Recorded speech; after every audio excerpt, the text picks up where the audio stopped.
welcome to Girls Gone Hallmark, a Hallmark review podcast. I'm Megan, and I'm a longtime Hallmark fan. I'm Wendy. I'm a former Hallmark hater. Today's episode is a listener mailbag episode. If you would like to participate in future listener mailbag episodes, the best way to do that is by emailing us hello@girlsgonehallmark.com, or you can leave us a voicemail. Oh, which reminds me, they're going to cancel it if we don't use it soon. Oh, I read that email. Our phone number is 949-329-8090. It is a voicemail only number. We would love to hear from you with your feedback. We're talking about so much over here on Girls Gone Hallmark lately. Take your pick. Hope Valley, The Way Home is coming soon. We can't wait to get into those listener mailbag episodes. Our PBS coverage, or perhaps you have thoughts on the first email we're going to discuss. This one has thrown us both for a loop. We don't get a lot of hate comments around here, although there was a comment on YouTube the other day. I have to read it to you. Oh, no. I have to read it to you. Megan is going to kick me while I'm down. No, it wasn't about you. Not any more than it was about me. This is us, which is me by an extension. So, I'm... Sure, I know. You don't want me to read it? No, I'm dying to hear it. The commentary is extremely, in all caps, fatuous and superficial, useless, on an episode of Mistletoe Murders. That comment came in 4 days ago. Well, that just... Okay, that is going to lead me into some additional comments I have what is going to come in this email. So, would you like me to read this email? Yeah. All right, this is an email titled Unsubscribing. I found you when you first started doing Hallmark reviews on your prior podcast and followed you to your Hallmark-focused podcast because I enjoyed your reviews and your banter. I gave you a 5-star glowing review on the Apple Podcast app. But now I'm unsubscribing. Unfortunately, I cannot take the ads. I know you can fast forward through them, but before one can hit that button, a loud male voice is screaming at you to do online betting. I also know that you have no control over the ads that play, but you did choose the podcast network you wanted to be a part of, and the ads they offer are like over-the-top AM radio ads trying to grab your attention on topics that have no interest to me. I would put up with it if the content were still enjoyable. But now you knife to the heart right there, huh, Wendy? Yeah. But now you spend most of the podcast reading list of actors' names and prior credits, and the review itself is very short. So even hearing those few seconds of Howie Mandel yelling in my ear is not worth it any longer. I have a lot to say. So do I. You might be nicer than me, but... Well, look, my feelings were hurt. I'm a human. I cannot help. I read this and I was like, oh, that hurts my feelings. Yeah. The content is no longer enjoyable. Especially I know who this person is. Yeah. It's not just like some rando internet troll. No, they've communicated. They're part of our community. From our long story short with Megan and Wendy days. 6 years ago. No, look, I'm just going to get it right out of the way. I hate the betting ads too. Inside baseball, there are... ad categories that we can turn off. That's not one of them. Because further inside baseball, we do have a lot of categories turned off. Yeah. For reference, the gambling ads are 1.5% of our ads right now. Yeah, in the last 30 days. Can we just explain the ad network stuff to just a little bit too after you tell them what kind of ads we have blocked off? We can turn off relate to pregnancy, sexuality, politics, and illegal content. It's all off. We're not playing with that. Does something sneak through? Yes. And the only reason that happens is the advertiser has categorized it incorrectly. And if that happens, please let us know because we'll get into action with our ad network to get that removed. I don't like the gambling ads either. Please skip through ads if you don't like them. That's what I want to say. I listen to a lot of podcasts. It's what I listen to a majority. I listen to our own podcasts. Yeah. I don't want to listen to the ads either. I skip right through them. And I know that's a hassle, but also ads are what pay the bills around here. And I'm not going to apologize for making money for no. And to be quite transparent, we're not paying our mortgages with the money that we make here. Dare to dream. We pay to keep our website running and our hosting happening. Mm-hmm. Like we are barely taking home anything like any fun money or anything that's going to and if we pay a were, bill. I'm not apologizing. Exactly. Nobody goes to someone who is a doctor, and I understand we're not providing that service, but they're like, oh, you should maybe not take a paycheck. You should just do this so that the people can enjoy it. Right. And nobody's telling ABC, hey, turn off the commercials. Right. there are things that you can do to avoid commercials. But yeah, I'm not sorry for making money. We, of course, want the experience to be pleasant. But the network that we're in, the Spreaker ad platform, that's where our podcast is hosted. That's not a secret. They source ads from all the same places everyone else is getting their dynamic ads from, fortunately. Do you want to talk about the heavy news and notes section? Yeah, I do want to talk about that. Mostly because I do a majority of it. No, I'm not I know. throwing you astray. Megan does all the editing. That's just how we have. Yeah, Rendy writes that section because she writes the show notes. Yeah. So the backstory on that is years ago, we got an email, a listener email, who was like, you guys aren't doing enough. You don't know the details. You don't know the details. You're not giving the actors, directors, et cetera, the respect that they deserve for the projects they have worked on in the past, et cetera. So we're like, okay, let's do that. And for me, when I put the show notes together, when I am pulling the content, which takes anywhere from like 45 minutes to an hour to do, because I'm looking at each actor, I'm looking at each of their resumes, whatever. If you listen to our Foresights episodes, there are 50 actors in that show. It's a lot of work.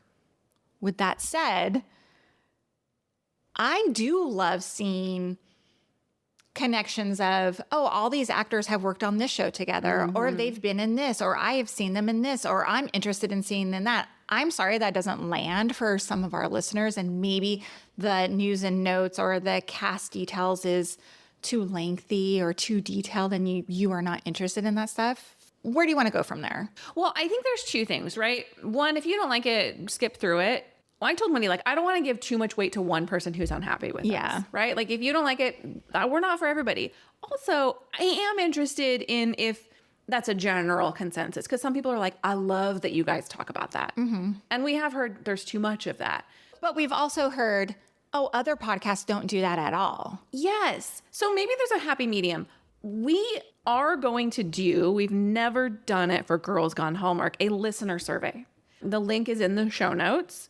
So you can pop right there. It's on girlsgonehallmark.com. We'll be sharing it on Instagram. We want to hear from you. It's fully anonymous.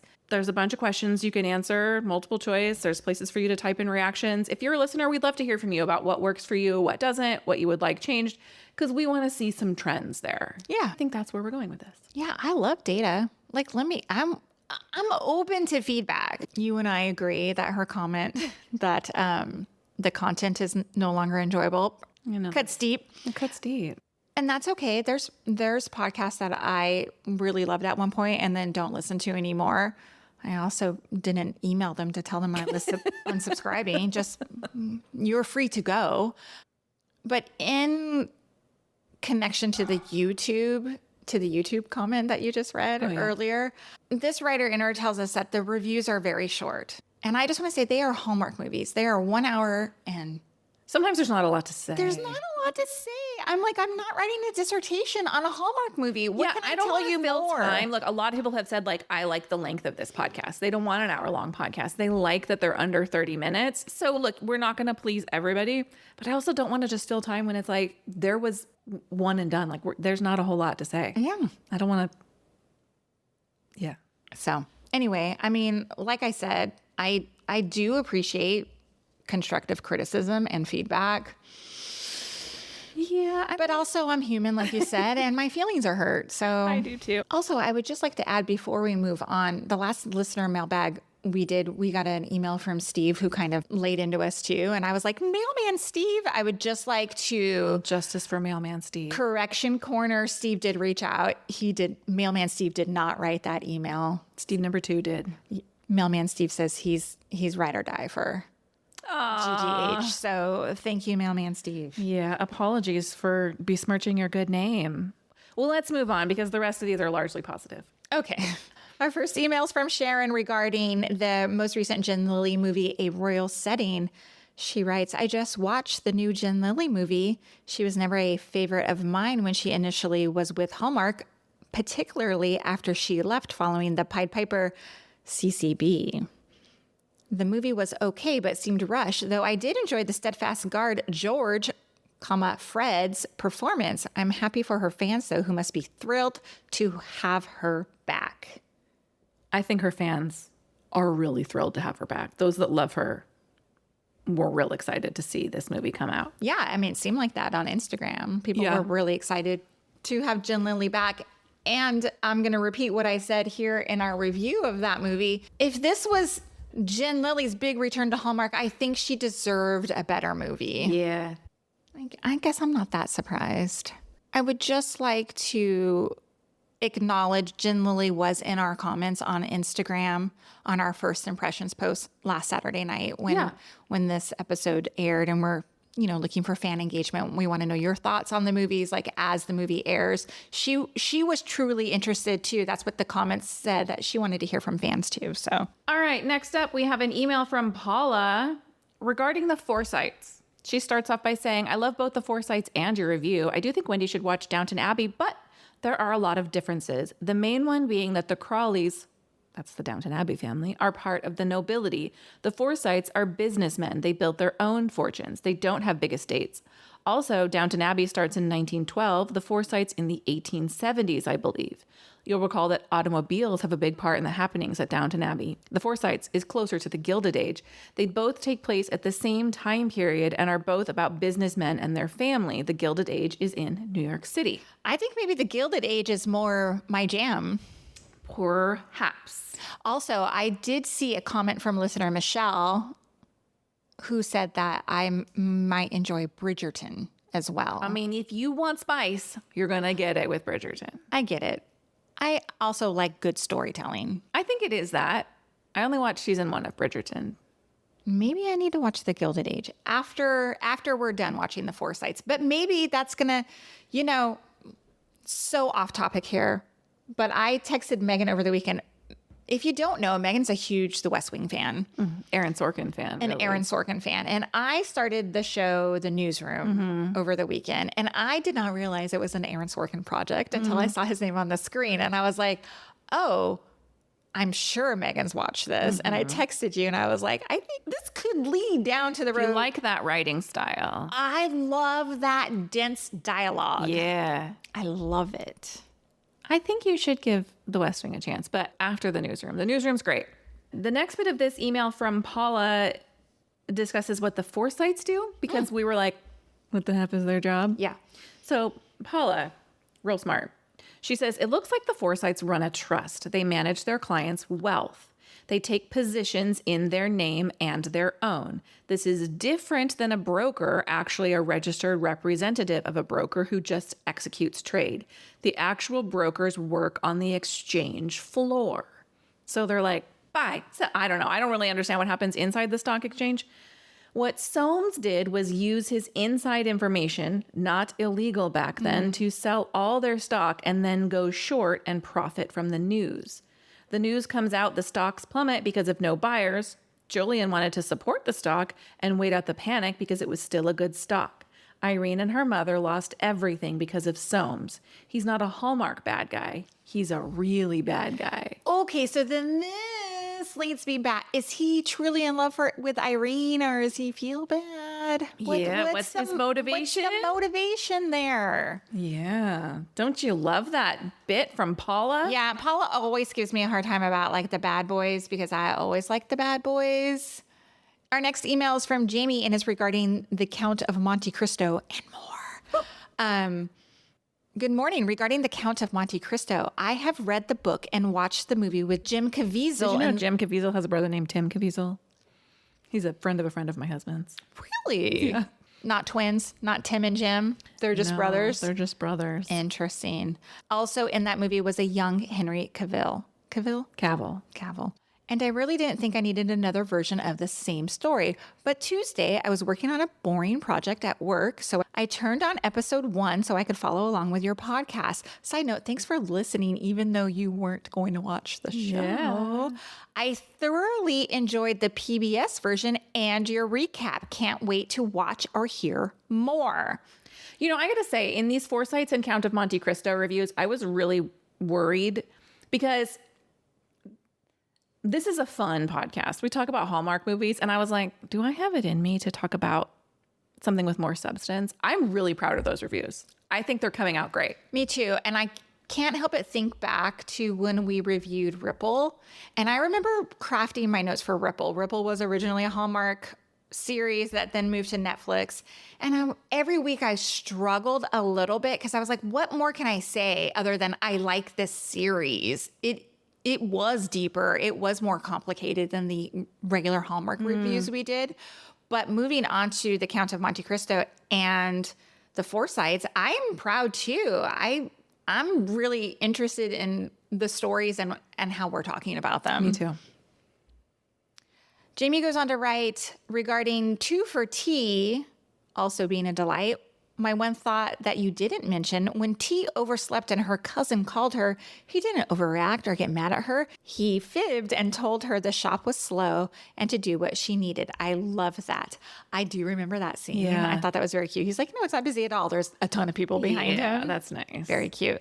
Finally, this is way overdue, but you asked when reviewing the Hallmark Hall of Fame movies what other older Hallmark movies you should consider. This past holiday, I inadvertently recorded November Christmas from 2010, and since it stars Sam Elliott, I figured I would watch it. It isn't anything like the current Hallmark Christmas movies we have now, but more like the Hall of Fame movies, and I quite enjoyed it. Do you have something to say about Hallmark Hall of Fame and Christmas in July? I do. Every summer, I try to come up with a theme. Yeah.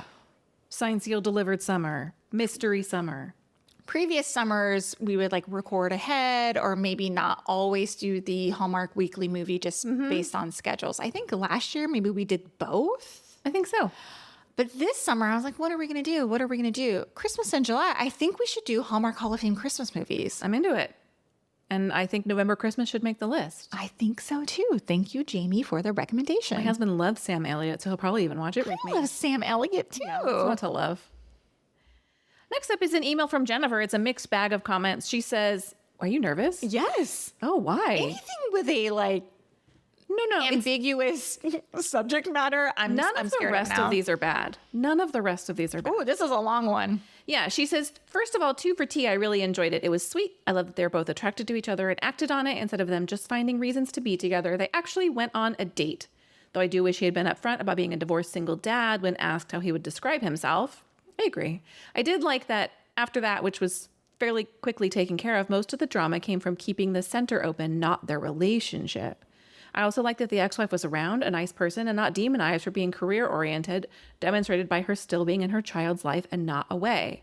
I'm not Chinese, but I really like that element of the story and hope we continue to see more explorations of people's different immigrant and cultural stories in Hallmark movies.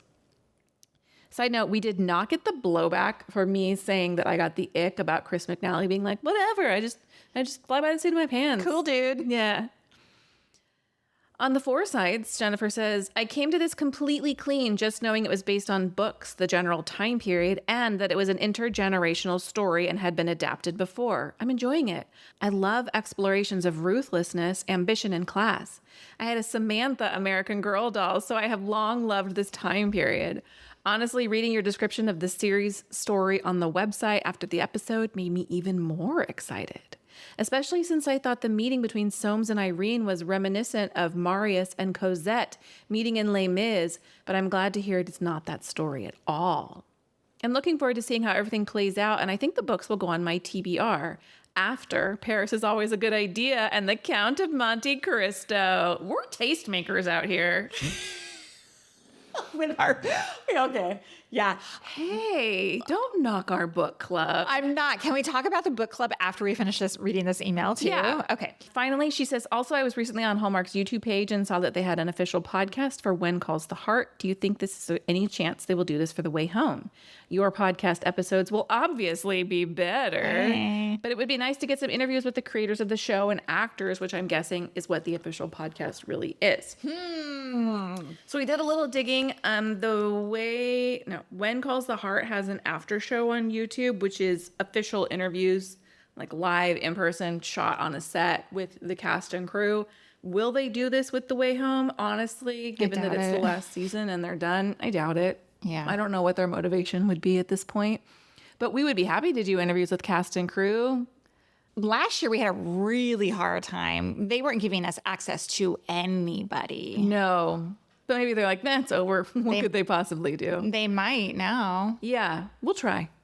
We'll definitely try. I mean, to be quite honest, I interviews are so hard because I just like fangirl and I just want to like sit there and listen to them and observe. And like Megan does most of the work. And also like I just get very nervous. Same. I sweat through the entire thing. I just want to be like professional, but also like I'm also sitting at the kitchen table casual. You know what I Sure. mean? I want to show them the respect as like for their craft, but also I'm just gets nervous. Sure, I don't hear want to you. be like, well, who are these bozos? You know? So therefore I just kind of like, when you see Megan doing like jumping on press junkets, it's because I don't want to do it. They're always like, will Wendy be there too? I'm like, just me.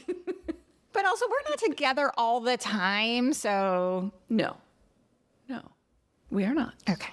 You said you wanted to return to the talk of our book club at the end of this email. Yes. So give us an update on book club. So the book club, the Facebook group has launched. If you are on the email list, you've already received an email, actually two, with a link to the Facebook group as well as the discussion schedule. The discussions will be asynchronous, which means they'll be posted in the group. If you're not available that day, it's okay. Just pop in when you are available. And we are working on adding some fun additional things to that group behind the scenes. So if you want in, we will put a link to join the book club in the show notes. There's still time to join. We are reading Paris is Always a Good Idea by Jen McKinley. That is a book that's being adapted into a series starring Lacey Chabert. Currently filming. So you can read the book along with us. We don't know exactly when that show airs, but our book discussions all take place during the month of April. So I think it's a good guess to say that our book club will conclude before. Yeah. I imagine maybe June. Ooh, that's a quick turnaround for them. I was thinking like more early fall for Hallmark Plus. Maybe it's just such a rush going into Countdown to Christmas. I feel like it's going to be True. a summer series after The Way Home. Ooh, maybe. I don't know. We shall see. I'm looking forward to it. Yeah. Our next email is from Sherry, and the subject says regarding glasses. I just had to include this because this is why I love our listeners. She writes, I hope I'm not being nosy, and this has nothing to do with Hallmark. Quick word of advice. On your review of Nellie Knows, one of you mentioned problems you're having with your glasses. It's me. That was Megan. About 10 years ago in my mid-40s, I changed from single vision lenses to trifocals. They are for close-up, long distance, and mid-range, which is perfect for computer screens or music. They were great for me, and I adjusted quickly to them. I just tilt my head a little to use the part of the lens I need. After a couple days, I just did that automatically. Sorry to divert from Hallmark, but this is why I enjoy your podcast. You're not afraid to talk about real life issues. I'm a bit older than you guys, but can relate to your conversations and viewpoints. Keep up the good work. Great work. Sorry. Keep up the great work. I do think I need bifocals, by the way. I need to go back to the eye doctor. I think I do too, to be honest. Yeah. I'm having a hard time driving at night. And then looking like at the, instrument panel in front and then going back and ooh, Yeah. terrible. Yeah. Getting old really sucks. Thank you, Sherry. Hey, we have an email from Celeste. We're going to wrap it up with this. She has some Hallmark Hall of Fame suggestions. She says, first, I've been a longtime listener and love the podcast. I just finished listening to Hallmark Hall of Fame, Follow the Stars Home episode from yesterday. Yes, this email has been sitting in the inbox for a little bit. You were asking for other Hall of Fame recommendations. Here are some. Loving Leah, one of the first and favorite movie I've watched. Love how they explore religion, family, and love. So she's forced to marry her husband's brother after her husband's death. A lot of recommendations for this one. I know Wendy was like, ugh, but so many people have recommended. I think we need to do it. Okay. Christmas with Holly. Christmas in July. Ding, ding, ding. Yep. A classic rewatch for me every year. The story is amazing with the brothers and their niece. The love story is a bonus. Great casting and Eloise Mumford. Sean Ferris, the two brothers, and especially the child actor played by sisters. Well, one, you can't go wrong with Eloise Mumford. No. And I like this shout out to the child actor played by his sisters because, I don't love children. Okay. Front of the class, based on a true story of how he defies the odds to become a teacher despite having Tourette syndrome. Great acting, casting, and flashbacks. You will see some familiar faces as well. The Lost Valentine, a heartfelt movie with a great story, amazing and accurate flashbacks for World War II. Great casting with Betty White and Jennifer Love Hewitt. Jennifer Love Hewitt. I love her. Beyond the Blackboard and As Smile as Big as a Moon. Both of those do not have additional commentary. Yeah, those Hall of Fame movies were spectacular. Yes, and I'm excited about doing the holiday ones for Yeah, me Christmas too. in July. Me too. So you have that to look forward to, folks. Yeah, get your suggestions in. I think we already have 2. We'll need 4 total. So Yeah. send us 2 more. Well, thanks for listening to this mailbag episode of Girls Gone Hallmark. Thank you to those of you who say that you enjoy these episodes as a little bonus in your feed and for your emails and voicemails to add to these episodes. We'll be back next time with more Hallmark reviews. Goodbye. Bye.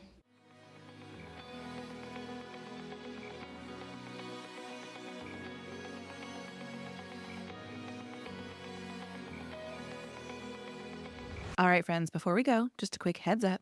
You're about to hear some ads. These little gems help us keep the show running and the Hallmark love flowing. So do with that info what you will. Grab a snack, hit the skip button, or maybe, just maybe, listen in and discover your new favorite product. Bye.